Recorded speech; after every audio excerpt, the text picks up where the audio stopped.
Benelux-project.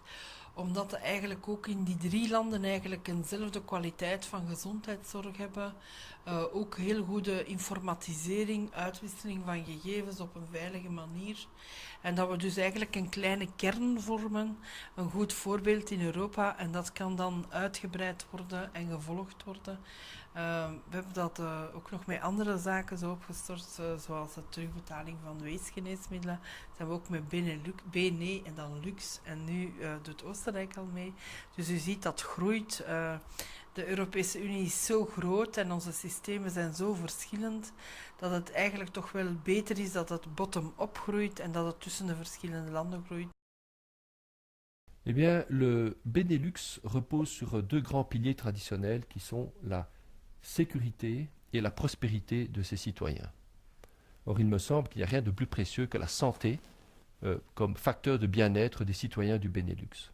Dès lors, le Benelux devait évidemment s'y intéresser à la fois sur le mode de la sécurité et donc sur le mode de la prospérité.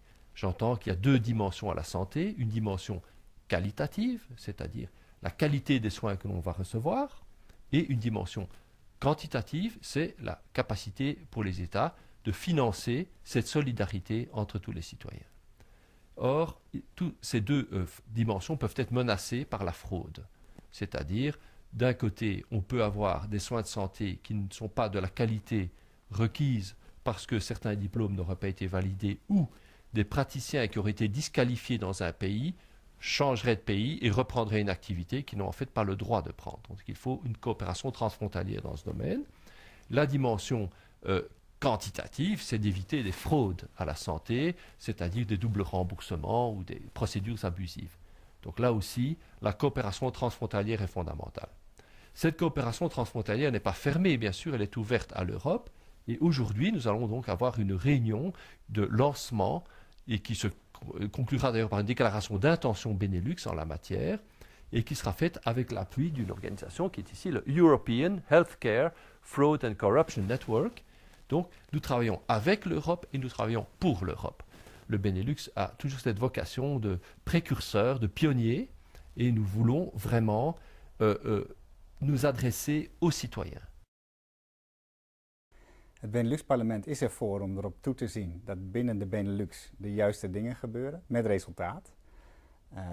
Grensoverschrijdende zorg is daar een belangrijk onderwerp van. We hebben afgelopen maart in het Benelux-parlement daarover nog een conferentie gehouden.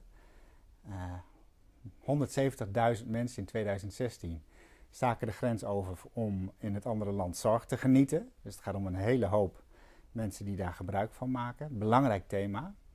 En dan is het ook belangrijk dat die zorg zo weinig mogelijk lastig wordt gevallen met misbruik of fraude. Dus de bestrijding daarvan is belangrijk om het vertrouwen te houden in die grensoverschrijdende zorg.